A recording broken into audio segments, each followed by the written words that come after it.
Madam जी आपका purse है, गाड़ी में मिला मुझे साफ सफाई करते हुए।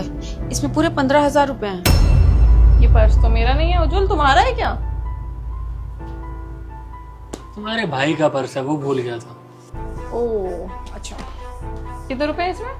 अब पूरे 15,000 रुपए हैं। तुम्हें कैसे पता 15,000 है इसमें? अब साहब वो साफ सफाई कर रही थी ना, तो ये पर्स ऐसे खुला पड़ा था। मुझे इसमें बहुत सारे पैसे दिखे, बस निकाल के गिन लिया, फिर ऐसे ही रख दिया। तुम फोन करो अपने भाई को, उसको बताओ कि पर्स उसका हमारी गाड़ी में रह गया था। आप जाओ काम करो। जी सर।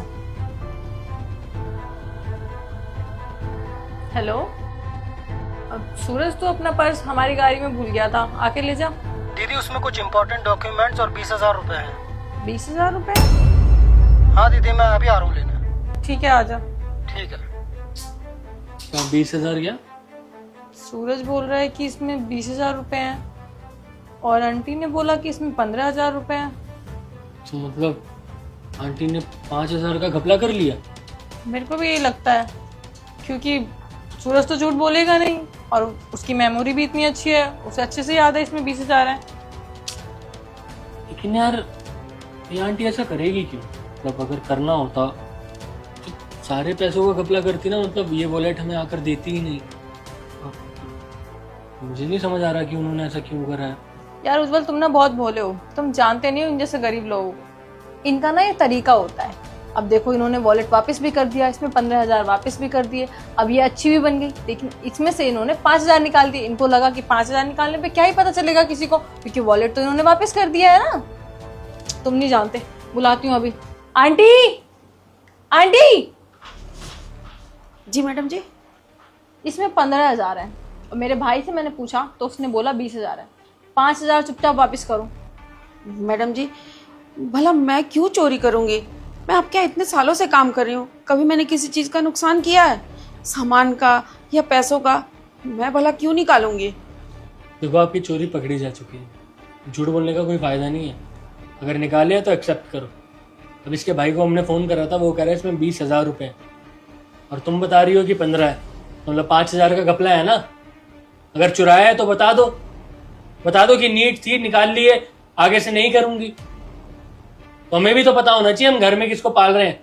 देखो ऐसा है, तुम हमारे यहाँ पे काफ़ी टाइम से काम कर रही हो, हम नहीं चाहते हैं कि यहाँ पुलिस आए, तमाशा हो, हम भी परेशान हो और तुम्हारे घर वाले भी परेशान हो। तो इससे बढ़िया यही होगा, एक्सेप्ट कर लो। हाँ उज्जवल बिल्कुल सही कह रहा है। अगर आप अभी बता दोगे तो शायद हम आपको छोड़ दें और काम से भी ना निकालें। पैसे वापस करो। मैडम जी हमने पैसे नहीं निकाले हैं, बस इसमें से पैसे देख के गिनती करी थी और फिर वैसे ही डाल दिया। मैं पैसे क्यों निकालूंगी? कोई बात नहीं लिए ना तुमने पैसे, तो अभी फिलहाल के लिए ना इसका भाई अभी यहाँ पर आ रहा है, तो उसको तो हमें पैसे पूरे करके देने पड़ेंगे, वरना उसे ये लगेगा कि उसके दीदी और जीजू इतने लालची है कि उसके वॉलेट से उन्होंने पैसे निकाल लिए। तो 5,000 मैं अभी अपनी जेब से निकाल कर ना इस वॉलेट में डाल रहा हूँ, और ये 5,000 ना अगले महीने तुम्हारी सैलरी में से कटेंगे। ठीक है ना? अभी हाँ सही कह रहे हो, क्योंकि ये तो अपना सच उगलेंगी नहीं और अगले महीने पैसे काट के ना इन्हें जॉब से भी निकालूंगी। ऐसे लोगों को घर में रखने का क्या फायदा है जो हमारे घर में चोरी करे। लाओ।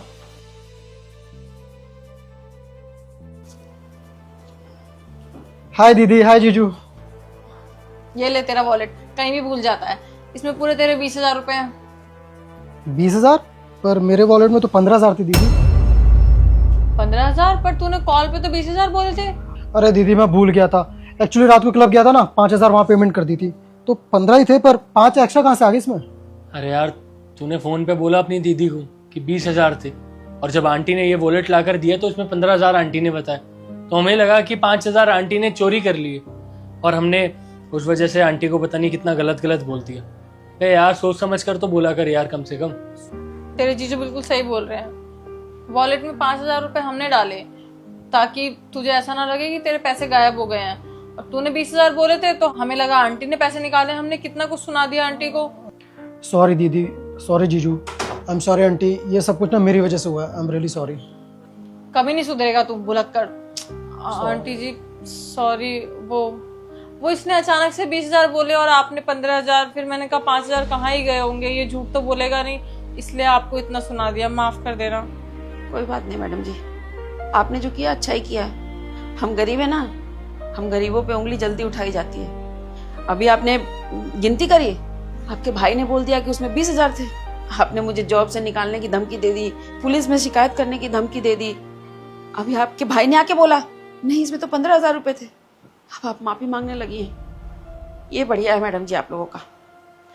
हम गरीबों का क्या है, हम गरीबों की चरित्र पे दाग लगाना आप लोगों के हाथ में बस 1 मिनट का काम होता है। कभी चोर बना देते हो, कभी भिखारी बोल देते हो। वो क्या है ना, गलती आप लोगों की नहीं है, गलती हम जैसे गरीबों की है। हम गरीब है ना, गरीब पैदा हुए हैं, हमने कभी पैसे नहीं देखे, ऐसे सुख नहीं देखे, तो बस 2 मिनट लगता है चोर बनाने के लिए, वो आप लोगों ने कर दिया। लेकिन मैडम जी एक बात बोलूं, हम गरीब जरूर हैं पर हम खुददार हैं, अपनी मेहनत का खाते हैं। आज तक 1 रुपया भी आपके घर से गायब नहीं हुआ था, ना ही आपका कोई सामान बर्बाद हुआ है, फिर भी आपको 1 मिनट नहीं लगा मेरे चरित्र पर दाग लगाने के लिए। आई एम सॉरी आंटी, ये सब कुछ मेरी वजह से हुआ। आप एक काम करो, ये 5,000 रुपये आप रख लो। नहीं साहब, ये सब मैंने पैसों के लिए नहीं किया था। आपके पैसे आपको मुबारक। मैं ऐसे घर में काम नहीं करूंगी जहां मेरी इज्जत ना हो और मुझे चोर बनाया जाए। देखिए आंटी, हमें माफ़ कर दीजिए। हम दोनों ने काफ़ी जल्दबाजी में आपको कुछ भी बोल दिया। हमें थोड़ा सोचना चाहिए था। आप इतने सालों से हमारे यहाँ काम कर रही हैं और आज तक आपकी एक भी कंप्लेंट नहीं आई है, और हम भी पागलों की तरह बोले चले जा रहे हैं। आपकी बात ही नहीं सुनी। प्लीज़ हमें माफ़ कर दीजिए। नहीं साहब, अब मैं काम नहीं कर सकती। कल को आपके परिवार का कोई एक और सदस्य आके बोलेगा कि आंटी ने ये चुरा लिया, आंटी ने हमारे साथ बदतमीजी की, आप लोग तो भी बोल दोगे हमें, और उससे क्या होगा ना, हमको अगले घर में भी काम नहीं मिलेगा। हम लोग चोर नहीं हैं, खुददार हैं। आपका घर ना सही, हम किसी और घर में काम ढूंढ लेंगे। चलती हूँ। बात तो सुनो आंटी, जीजू से।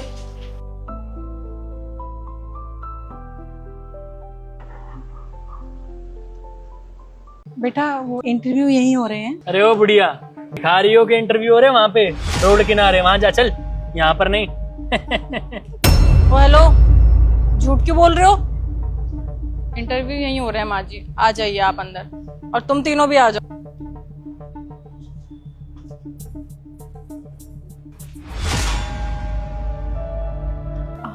आइए ना माँ जी, बैठिए।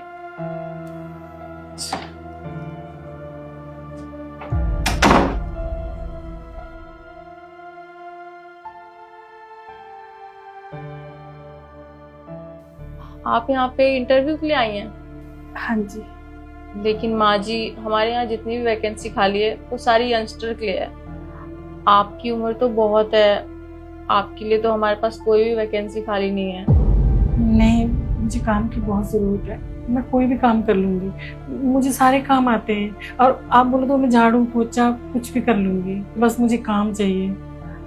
माँ जी बात वो नहीं है ना, हमारे पास ऐसा कोई काम नहीं है जो आप कर सको, और इस उम्र में आपसे झाड़ू पोछा थोड़ा ना करवाएंगे हम। लेकिन मुझे एक बात समझ नहीं आ रही माँ जी कि आपको इस उम्र में काम क्यों करना है, जॉब क्यों करनी है?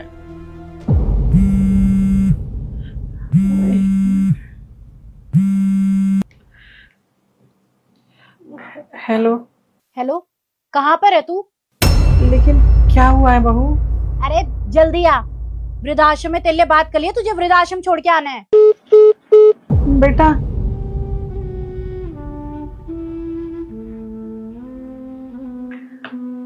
बेटा अब मुझे नौकरी नहीं चाहिए। क्या हुआ माँ जी? अभी तो आप कह रही थी कि आप झाड़ू पोछा सब कुछ कर लोगे, और इतना जिद कर रहे थे कि आप मुझे प्लीज काम दे दो, प्लीज काम दे दो, और अचानक से आप मना कर रहे हो कि आपको काम नहीं करना। आप प्लीज बताइए ना, कुछ प्रॉब्लम है? बेटा मैं पहले नौकरी करती थी, लेकिन जब से नौकरी छूटी है, रिटायर हुई हूँ, तब से घर पे रहती हूँ, तो मेरे बहू बेटा मेरे साथ बिल्कुल भी अच्छे नहीं रहते। उनको ये लगता है कि मैं उन पे बोझ हूँ, तो बस उन्हीं को दिखाने के लिए कि मैं तुम पे बोझ नहीं हूँ, मैं अपने पैरों पे खड़ी हूँ, इस उम्र में नौकरी करना चाह रही थी। लेकिन देखो ना, अभी मेरी बहू का फोन आया था, वो लोग मुझे वृद्धाश्रम छोड़ रहे हैं, तो अब मैं नौकरी कैसे करूँगी? अब बेटा उन्होंने ठान लिया है कि मुझे वृद्धाश्रम भेज देंगे, तो मैं नौकरी करके क्या करूँगी? क्योंकि नौकरी तो मैं उनके लिए ही करना चाहती थी ना। और उनके साथ ही नहीं रहूंगी तो क्या करूंगी नौकरी करके। जैसे तैसे अपना टाइम काट लूंगी। और बहुत दिनों से वो मेरे साथ बेटा बिल्कुल भी अच्छा व्यवहार नहीं करते। तुम मेरी हालत देख रही हो ना, मैं ऐसे गिरी पड़ी रहती हूँ कहीं भी। माँ जी आप शांत हो जाइए, रिलैक्स, आप रोइए मत। आप मेरी माँ जैसी हैं, आपको रोता देख मुझे बिल्कुल अच्छा नहीं लगेगा। आप एक बार अपनी बहू से मेरी बात करा सकती हैं? आपकी बात, आप क्या बात करोगे? आप एक बार बात तो कराइए, मुझे उनसे बात करनी है। मैं थोड़ा समझा के देखती हूँ, क्या पता कुछ हो जाए। प्लीज लगाइए ना। अच्छा,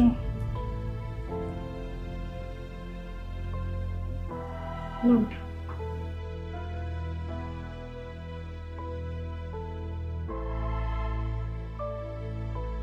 हेलो, जी मैं सिताक्षी बोल रही हूँ। वो आपकी सासू माँ यहाँ पे जॉब का इंटरव्यू देने आई हैं। क्या ये बुढ़िया जॉब का इंटरव्यू देने पहुंच गई? जी हाँ, वो यहाँ पे जॉब का इंटरव्यू देने आई है और हमने उन्हें जॉब प्रोवाइड भी कर दिया है। स्टार्टिंग सैलरी उनकी 10 से 12 हजार रहेंगी, क्योंकि अभी वो फ्रेशर हैं। और उसके बाद जैसे जैसे वो काम करती रहेंगी मैं उनकी सैलरी इंक्रीज कर दूंगी। आप सच बोल रहे हो? सच में, मैंने उनको जॉब प्रोवाइड कर दिया है, आप टेंशन मत लीजिए। अब वो आपके ऊपर बोझ नहीं रहेंगी। अच्छा, तो एक काम करना, जो इसकी सैलरी होगी ना वो हमारे अकाउंट में डलवाना आप। हाँ ठीक है, मैं इनकी सैलरी आपके बैंक अकाउंट में डाल दूंगी, लेकिन उसके बदले मुझे एक प्रॉमिस चाहिए आपसे कि आप इन्हें अपने घर से नहीं निकालेंगे, क्योंकि अब ये अपना कमा रही हैं तो आपके ऊपर बोझ नहीं बनेंगी। बस आप इसके बदले इन्हें अपने घर में रहने दीजिएगा, क्योंकि इनका आप दोनों के अलावा कोई भी नहीं है। ठीक है, हम घर से नहीं निकलवाएंगे, लेकिन वो पैसे हमारे अकाउंट में आने चाहिए। ठीक है, थैंक यू।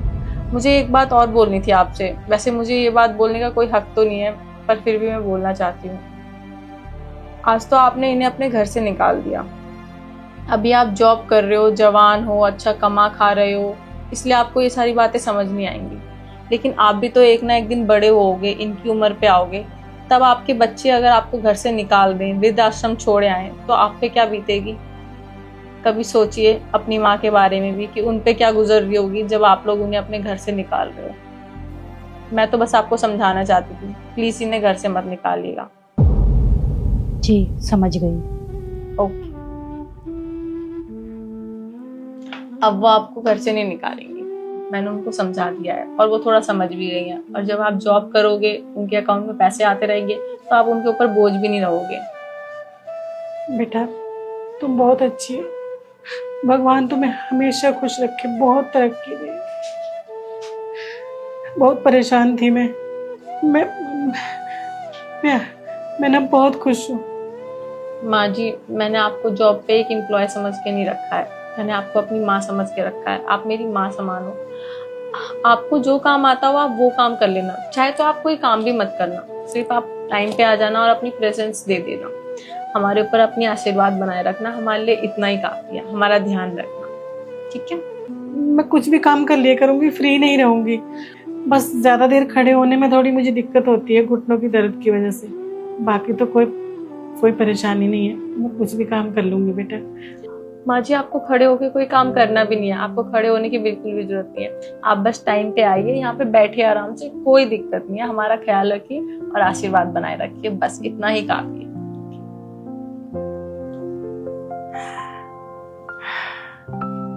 ठीक है माँ जी, आप कल से टाइम पे आ जाइएगा। ठीक है बेटा, खुश रहो तुम, बहुत अच्छी बच्ची हो तुम। मैं कल से आती हूँ। हाँ?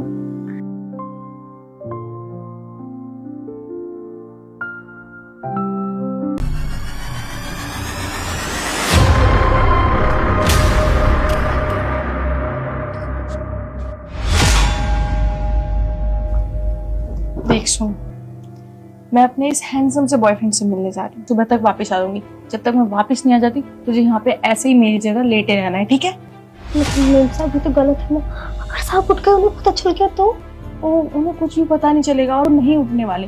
वो काम पे से थक के आते हैं, सुबह सीधे 6 बजे उठते हैं, ठीक है? और 6 बजे से पहले मैं यहाँ पे वापस आ जाऊंगी। और इस काम के ना मैं तुझे पैसे दे रही हूँ, तो ज्यादा बोलने की जरूरत नहीं है। पैसे मिलेंगे? ठीक है, लेकिन मेम साहब आप सुबह आने से पहले आ जाना, अगर साहब उठ गए तो? अरे हाँ, मैंने बोला ना उनके उठने से पहले आ जाऊंगी, तो बस ऐसे लेटी रही हूँ, ठीक है?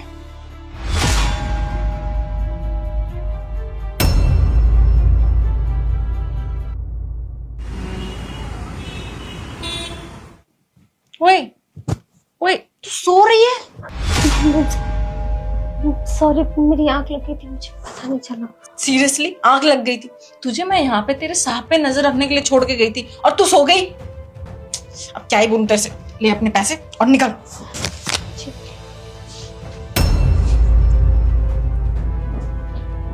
Baby good morning. बेबी उज्जवल कहाँ चला गया सुबह सुबह?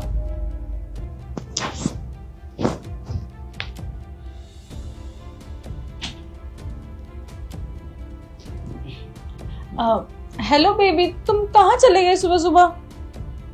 सताक्षी, मैं ना ऑफिस आ गया था, कुछ जरूरी काम था इसलिए मुझे आना पड़ा।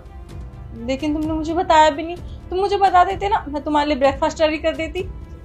तुम्हें डिस्टर्ब करना अच्छा नहीं लगा, बस इसलिए जल्दी आ गया। बेबी चाय लोगे या कॉफी? ये तुम्हारे ऑफिस में तुम्हारे साथ कोई और भी है? कोई नहीं, वो हमारे ऑफिस की मेड है, पूछ रही है कॉफी लोगे या चाय। सीरियसली तुम्हारी ऑफिस की मेड तुम्हें बेबी कह के बुलाती है?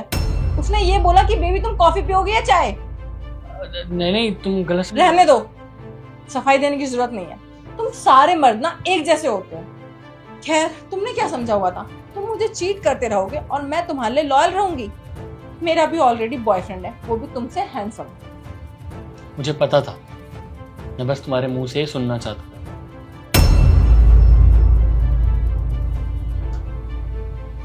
मेम साहब, ये आपके पैसे, मैंने साहब को सब कुछ बता दिया। व्हाट? तुमने साहब को सब कुछ बता दिया? पर मैंने तुम्हें इस काम के लिए पैसे दिए तो थे। तुम्हारा दिमाग खराब हो गया क्या? पैसों से सबको खरीदना चाहती हो क्या? हर कोई तुम्हारी तरह नहीं होता। well, ऐसा नहीं है।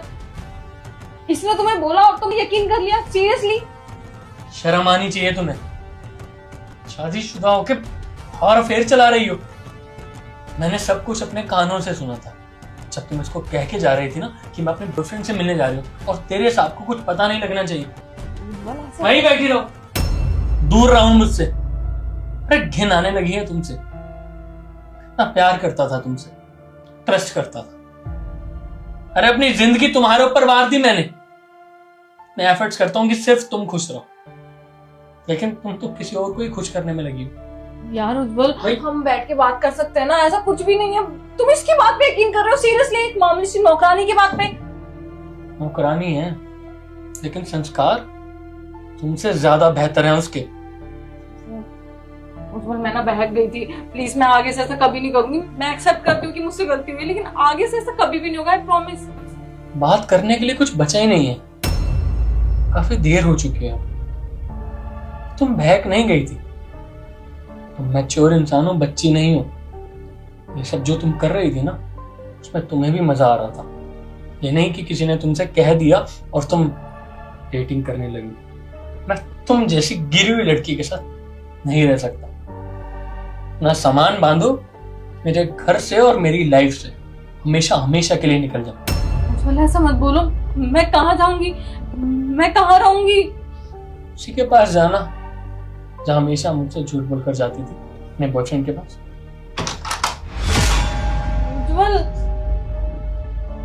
तेरा दिमाग खराब है क्या? तूने मेरा घर खराब कर दिया यार।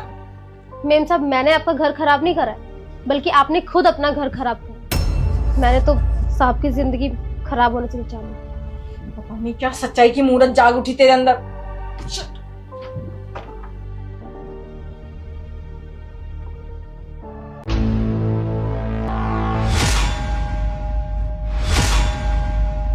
क्या बात है, सुबह सुबह रेडी हो गई?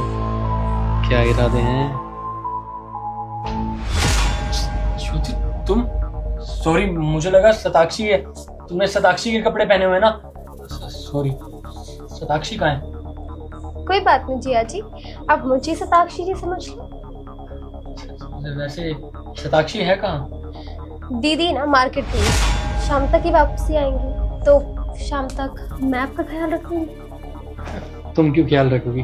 तुम हमारी मेहमान, ख्याल हम रखेंगे तुम्हारा। आप कहाँ रखते हो मेरा ख्याल? तुम ठीक हो? मैं ठीक नहीं हूँ। देखो ना, आप मेरा बिल्कुल ख्याल नहीं रखते। क्या हुआ तुम्हें? मुझे आपसे प्यार हो गया। तुम पागल हो गई हो क्या? तुम्हारी बहन का हस्बैंड हूं मैं। और तुम मेरी साली हो। अपने दायरे में रहो। समझ भी आ रहा है क्या बोल रही हो? मुझे सब पता है, सब जानते हुए मुझे आपसे प्यार हो गया। और देखो ना, आपके पीछे पीछे भागती रहती हो और आप फिर भी मेरे पीछे नहीं आते हो। बाकी दुनिया के ना सारे जिया जी अपनी साली का गुण गाते हैं, और एक आप हो। मैं आपके पास आ रही हूँ और आप मुझे पीछे धकेल रहे हो। आपने वो कहावत नहीं सुनी, साली आधी घर वाली? और मैंने ना खुद को हमेशा ही आपकी आधी घर वाली समझा है। तो बस करिए अब ये नाटक, अब मान जाइए ना। जिस भी इंसान ने कहावत लिखी है ना, उस दुनिया का सबसे बेवकूफ इंसान होगा। जब देवर छोटा भाई हो सकता है तो साली छोटी बहन क्यों नहीं हो सकती? हाँ, और ये क्या अनब शनब बोली जा रही है? अगर तुम्हारी बहन को पता लगेगा ना, तुमसे कभी बात नहीं करेगी। क्या बीतेगी उस पर कि मेरी छोटी बहन मेरा ही घर तुड़वाने में लगी हुई है। क्या जिया जी, मैं आपको अच्छी नहीं लगती क्या? तुम अच्छी हो, लेकिन मैंने कभी तुम्हें उस नजर से नहीं देखा ना। मैं हमेशा तुम्हें अपनी छोटी बहन की नजर से देखता हूँ। अच्छा, तो अब देख लो। तुम्हारा दिमाग खराब हो गया है क्या? तुम समझ क्यों नहीं रही? मैं शादीशुदा हूं और तुम्हारी बहन से ही शादी करी है मैंने, और तुम्हारी बहन से ही प्यार करता हूँ। और मुझे नहीं देखना यार तुम्हें, ना आज देखना, ना कल, ना परसों। मैं अपनी लाइफ में खुश हूँ तुम्हारी बहन के साथ, और मुझे खुश रहने दो। जीजू, जब मुझे कोई प्रॉब्लम नहीं है तो आपको क्या प्रॉब्लम है? क्योंकि मैं तुम्हारी बहन से प्यार करता हूँ और उसको कभी चीट करने का सोच भी नहीं सकता। और ना तुम अपनी बहन के घर में दरार डालने की सोचना। ये तुम पे भूत सवार हुआ ना प्यार का, इसको उतार दो। मैं बाहर ही वेट कर रहा हूँ जब तक मेरी बीवी नहीं आती।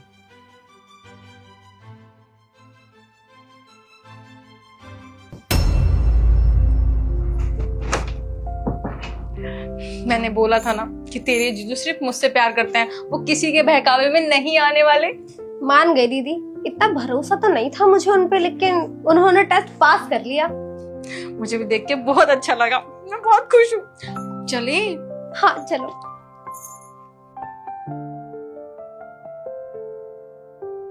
उज्जवल, सोनाक्षी तुम घर पे ही हो? लेकिन ये तो कह रही थी तुम मार्केट गई। मैं कहीं नहीं गई, बल्कि मैं यहीं हूँ सुबह से। और जो कुछ भी अंदर हुआ ना, वो सब मैंने अपनी आंखों से देखा और कानों से सुना। मतलब तुम अभी तक घर पे ही थी? हाँ, वो क्या है ना कि ज्योति बताई थी उसकी एक फ्रेंड ने अपनी साली के साथ मिलकर अपनी बीवी को चीट कर दिया। और इसने बोला कि सारे लड़के एक जैसे होते हैं। तो मैंने इसे बोला नहीं, मेरे पति ऐसे बिल्कुल भी नहीं है। मेरे पति मेरे से बहुत लॉयल है और सिर्फ मुझसे ही प्यार करते हैं। पर ये मान ही नहीं थी। मैंने कहा ठीक है, टेस्ट ले ले अपने जीजू का। तुमने किसी और को भरोसा दिलवाने के लिए मेरे प्यार और मेरी लॉयल्टी का टेस्ट लिया? नहीं उज्जवल, ऐसा नहीं है। क्या नहीं नहीं यार, पति हूं तुम्हारा तमाशा बना के रख दिया है। क्या चल रहा है टेस्ट? बच्चे हो क्या? घर घर खेल रहे हैं हम लोग। तुम इतना गुस्सा क्यों कर रहे हो? आई एम सॉरी ना, वो यकीन नहीं कर रही थी इसलिए, और मुझे तुम पे पूरा यकीन था कि तुम ऐसा कभी भी नहीं करोगे। गुस्सा इसलिए कर रहा हूँ कि तुम्हारी इस गलती की वजह से ना आज हमारा घर टूट सकता था। ऐसे कैसे रिश्ता टूट जाता हमारा? मुझे यकीन था कि तुम सिर्फ मुझसे ही प्यार करते हो, इसलिए बस सॉरी ना, आगे से ऐसा कभी नहीं करूंगी, आई प्रॉमिस। कोई बात नहीं। सॉरी जिया जी, ये तो बस मजाक चल रहा था, और मजाक में ही आपका टेस्ट लिए, कुछ सीरियस नहीं था। मजाक? अब तो यकीन हो गया ना? हाँ, अब तो पूरा यकीन हो गया, और मैं इतना प्राउड फील कर रही हूँ कि आप मेरे जिया जी हो और मेरी दीदी को इतना प्यार करते हो, सीरियसली। अब कुछ बना दूं? हाँ, बहुत भूख लग गई, कुछ भी चलेगा। तुम क्या खाओगे? जो मर्जी खिला दो। ठीक है। बैठ जाओ।